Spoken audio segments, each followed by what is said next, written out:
बिस्मिल्लाहिर्रहमानिर्रहीम अस्सलाम वालेकुम। How are you students? I hope you'd be fine.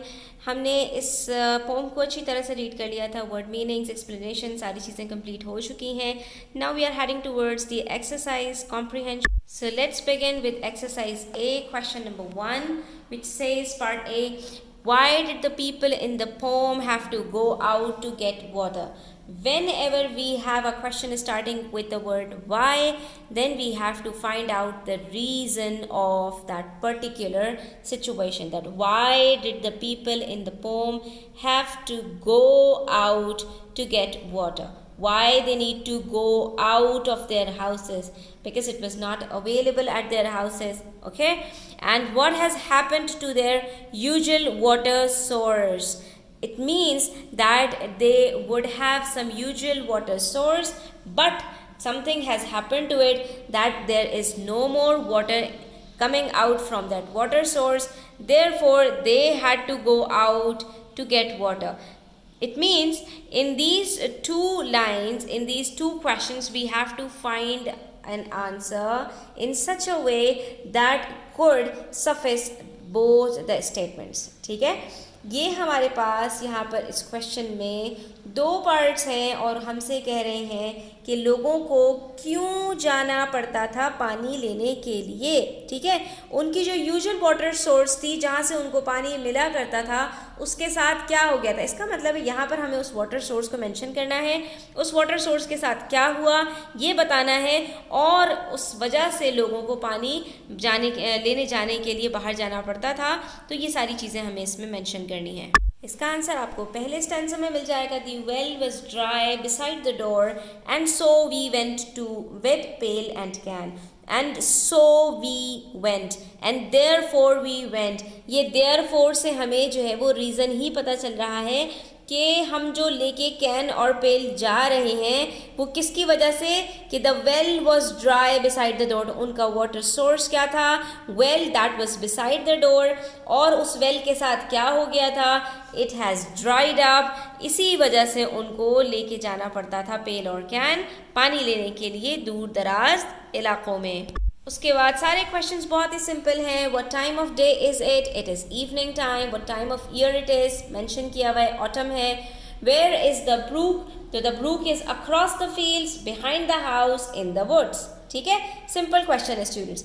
What game do the people play with the moon? Hide and seek. What does the brook sound like? उसकी आवाज़ कैसी आती थी? The brook makes a tinkling sound like of a bell.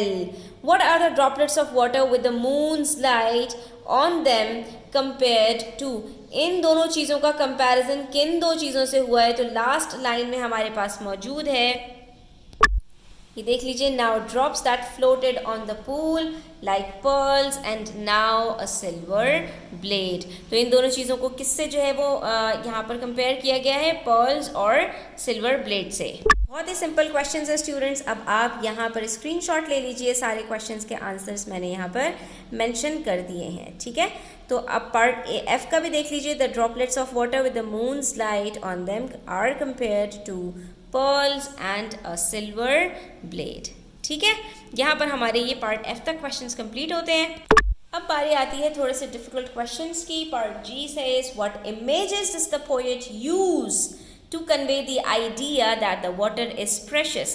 पानी को कीमती बताने के लिए पोएट ने कौन कौन से, तो अभी लास्ट क्वेश्चन में हमने देखा किस इमेज से उन्होंने यहाँ पर कंपेयर किया हुआ है। हमने अभी लास्ट क्वेश्चन में ही देखा है यहाँ पर स्टूडेंट्स के वाटर ड्रॉपलेट्स को उन्होंने पर्ल्स और सिल्वर ब्लेड से कंपेयर किया है। ठीक है, तो इसका मतलब है कि जो पर्ल्स और सिल्वर ब्लेड होते हैं, क्योंकि ये बहुत कीमती चीज़ें हैं, तो इसका मतलब है कि पानी भी फ्रॉस्ट की नज़र में बहुत ज़्यादा कीमती है। ठीक है, अच्छा, उसके बाद पार्ट एच में कहते हैं what details from the poem make the people in the poem seem child like. Frost ने तो यहाँ पर पीपल का वर्ड यूज़ किया है, लेकिन इसके अंदर आगे कुछ इस तरह की बातें की हैं, कुछ ऐसी डिटेल्स हैं जो हमें ये बताती हैं कि ये जो वर्ड पीपल का यूज़ किया गया है ना, ये दरअसल बच्चे हैं। ठीक है, फ्रॉस्ट ने नहीं कहा, लेकिन बच्चे जो हरकतें करते हैं वही सारी पोम के अंदर मेंशन करने का मकसद यही है कि ये पीपल यकीनन बच्चे होंगे या ये बच्चों जैसी हरकतें करते होंगे। तो वो कौन कौन सी चीज़ें हैं जो बच्चों की कैरेक्टरिस्टिक्स होती हैं और इसमें पोम में पोएट ने मेंशन की हैं। तो हम यहाँ पर देख लेते हैं पहले part G. The poet conveys the idea that the water is precious by comparing the droplets of the water in the brook to precious materials like pearls and silver blade. Simple, ठीक है, simple and precised. Then we come to part H. The details from the poem that make the people in the poem seem childlike are. ठीक है, अब हम सारी details बताएंगे. जो details हम बताते जाएंगे उसको हम इन्वर्टेड कॉमास में लिखेंगे और उसकी एक्सप्लेनेशन को हम इन्वर्टेड कॉमास से बाहर निकाल देंगे. We ran as if to meet the moon. ठीक है, अब यहाँ पर ये जो डिटेल है ये हमें बता रही है कि children are more likely to run spontaneously. ठीक है, बच्चे भागते हैं ना, बड़ों की तो आदत नहीं होती भागने की. Similarly, a phrase with laughter, हंसते खेलते हुए, because getting caught up in a game and laughing would be more usual in children. बच्चे ऐसी हरकतें करते हैं. ठीक है, तो हमने यहाँ पर ये दूसरा फ्रेज बता दिया.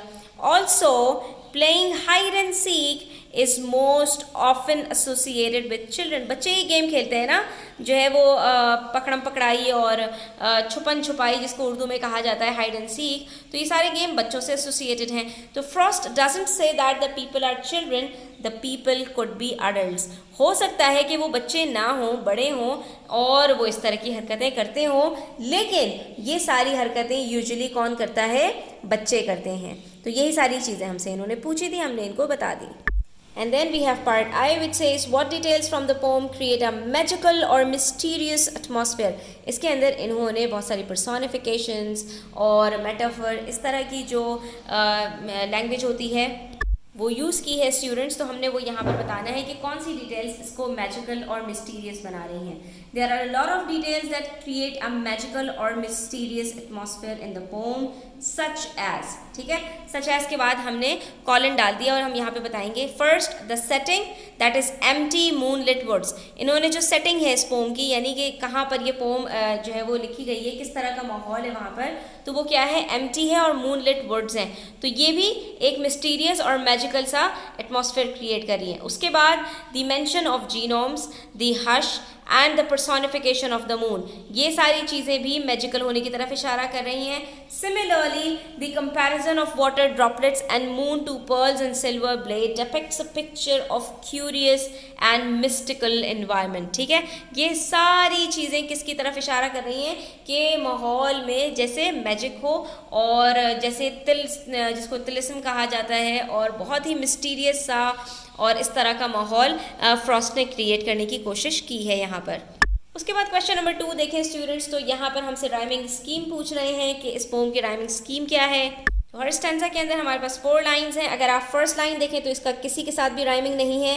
फिर जो हमारे पास लाइन नंबर बी है और लाइन नंबर डी है, इनका आपस में जो है वो वर्ड्स राइम कर रहे हैं. Can, ran, similarly, fair, there, trees, breeze. तो इसके अंदर हमारे पास यहाँ पर राइमिंग है. तो ये हमारे पास राइमिंग स्कीम क्या बनेगी? A B C B. B repeat हो रही है डी के अंदर, तो वहाँ पर वो डी के बजाय क्या हो जाएगा? A B C B. Part B देख लीजिए कि count the number of syllables in each line, what is the pattern. तो मैंने काउंट किया था स्टूडेंट्स, इसके अंदर तमाम जितनी भी लाइंस हैं उस सब के अंदर जो साइलेबल्स हैं वो नंबर हमारे पास 8 हैं. The, well, was, dry, beside the door. ठीक है, इसी तरह से and, so, we, went, with, pail and can. ठीक है, सारे वर्ड्स के अंदर यहाँ पर 1 साइलेबल है. वहाँ पर हमारे पास बिसाइड के अंदर 2 साइलेबल्स हैं. इसी तरह से across the fields, behind the house, इसमें भी 8 साइलेबल्स हैं. ठीक है, अक्रॉस और बिहाइंड में 2-2 साइलेबल्स हैं. उसके बाद to seek the brook, if still it rain, सब में हमारे पास 8 साइलेबल्स हैं एक्सेप्ट जो 5th स्टैंजा है हमारे पास, each led on other a staying hand. इसमें सिर्फ हमारे पास 9 साइलेबल्स हैं, बाकी सब में हमारे पास 8 साइलेबल्स हैं. ठीक है, यहाँ पर हमारे ये क्वेश्चन आंसर्स कंप्लीट होते हैं. इंशाल्लाह हम जो नेक्स्ट एक्सरसाइजेज हैं वो नेक्स्ट वीडियोस में आपके साथ शेयर करेंगे. तो चैनल सब्सक्राइब कर लीजिएगा, वीडियो अच्छी लगी हो तो लाइक कीजिएगा, अपने फ्रेंड्स के साथ शेयर कीजिएगा. अपना बहुत सारा ख्याल रखिएगा. अल्लाह हाफ़िज़.